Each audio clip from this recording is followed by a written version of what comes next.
Not sure if I'm going to be able to do that with one hand. Oh! Oh. I just broke a leg. I wanted to make Dark Knight Rises Catwoman a whip. There you got a nice bit of, don't know if you can get the texture. It's quite nice. There's a pattern going on. Made a handle out of tape.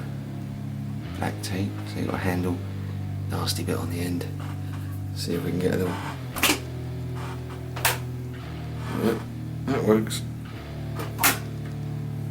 And I added a little silver thing on the end just to make it look a little bit more detailed. And you can always turn it around and bash someone on the back of the bonds and knock them out.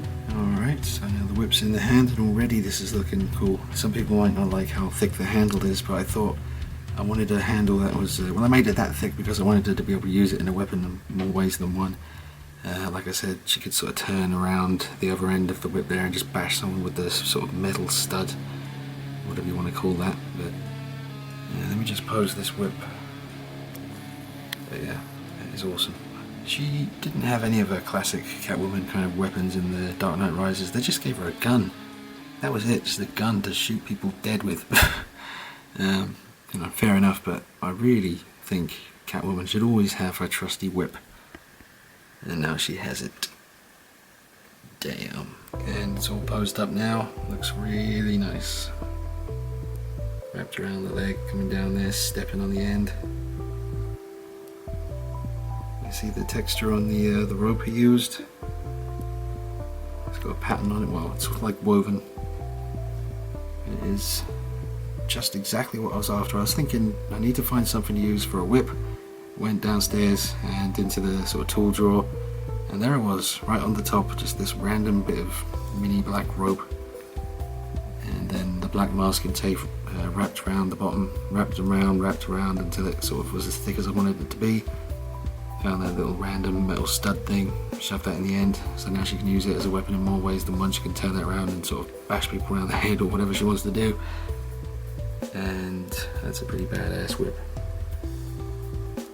So, Catwoman always needs the whip.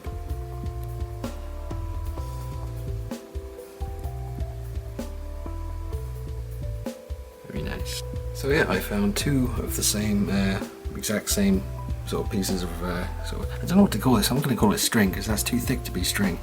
Or is it? I don't know. You tell me. But it's like a mini rope to me. It's even got the kind of, you know, woven texture. But I had two. So this one I just wrapped around because I took the belt from this one, put it on her because she was looking very plain, but now she's got a belt and a whip, so a little bit more Catwoman like. But then yeah, the other one I just literally wrapped around her waist, make it like that kind of Adam Hughes whip acting as the belt situation. So that's cool. So now she has a belt sort of thing. This one also has a sort of whip belt, and Selena has a regular belt, and now a brand new whip, which I'm very happy about. That's awesome.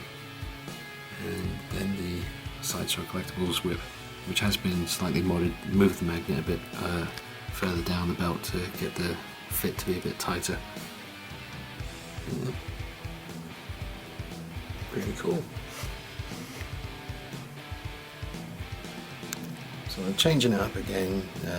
Realised with this particular pose, the kind of attitude of it all, his head can come off quite happily, go on there, that's all good, looks fine. And the aggressive head, a little bit more attitude, can sit quite cosily on here. So, you know, that to me, it just screams, you know, whatever it screams something. But don't really like the transition between the head and the neck, so I've got this little black elastic band that I guess you'd get with some, you know, wires or something just to hold them together. It was a bit too big, so I cut the middle section out, glued it back together. That's all dry now. Just pop that on there, give that a little, there you go. And now when we pop the head back on, we get a nice kind of realistic follow through of the mask. See that? Looks good on display. Just looks like the mask continues down the neck a bit more. And it's just a black rubber band. So, let's see if we can get the head to come down a bit. Nice. think the head sculpt suits the look a bit better.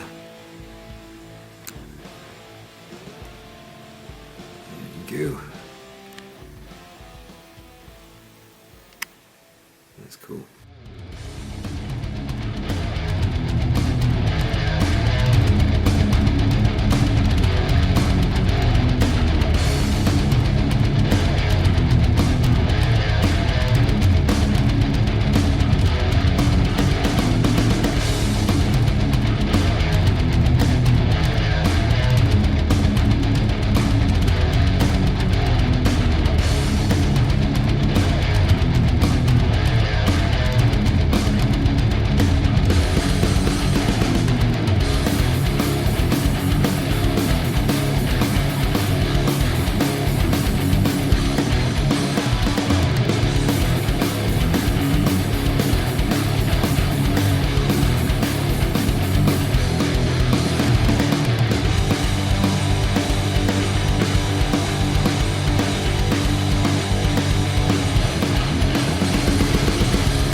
We'll show you some situations with the 1/6 scale Catwoman Sideshow Collectibles body.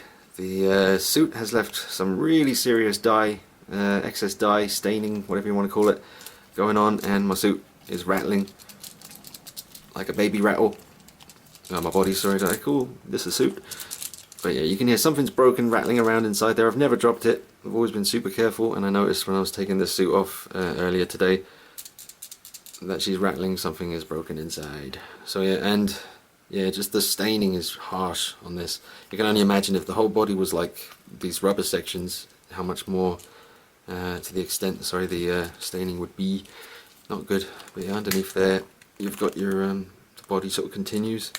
It's like a big sports bra type thing, and then under here, there's more plastic. I'm not sure if I'm going to be able to do that with one hand. Oh! Oh. I just broke her leg. That's how easy it was to break her leg. Oh shit. Yeah, well, that's how that works. Well, definitely going to have to use this take now. This is like take 4. So yeah, that's how easy it was to break her leg. So anyway, I have switched out the body and used the 1/6 scale Hot Stuff Edation. I don't know what they officially go by, but when you type it on eBay, you type in 1/6 scale Edation Hot Stuff Generation 1 or Generation 2. There's 2 generations of bodies now that they've done. This is the Generation 1 body. Shoes are temporary. It's all one thing, this body. The hands are part of the body, their feet are part of the body. You can't remove them.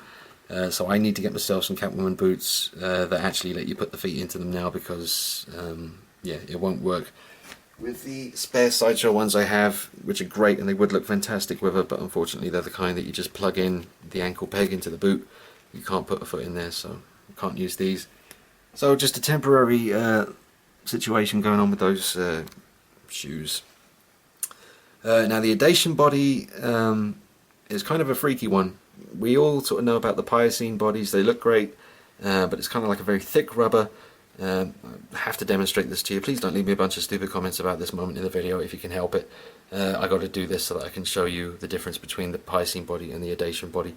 If you were to press on certain areas, the Pliocene body here is sort of very thick, tough rubber, so that moves a little bit. Come over here to the Edation body, made from medical silicone, so as you can see, it's a totally different ball game. It's just crazy realistic. It's like a medical silicone body over a metal skeleton, so we're basically talking about some kind of weird little Terminator. It's just indestructible. This thing is incredible. The hands, as I say, and feet, part of the body. Yeah, just next generation stuff, and this is generation 1. There's a new one, generation 2, that has even, I don't know what the difference is, but I need to get one eventually. They're not cheap, but you do get what you pay for with these bodies. The posability is unmatched, and I won't lie to you, I've had all kinds of figures to work with. I'll just give you a little pan around, those of you that are new to the channel. There is, there's a lot of, I've sold loads, Iron Man stuff, Predator stuff, Terminator stuff, and just kept my sort of favourite bits and pieces. But the Edation body is unmatched for posability. It can do anything. And as I say, medical silicone on the outside with a metal skeleton with all kinds of points of articulation inside. It really is next generation stuff.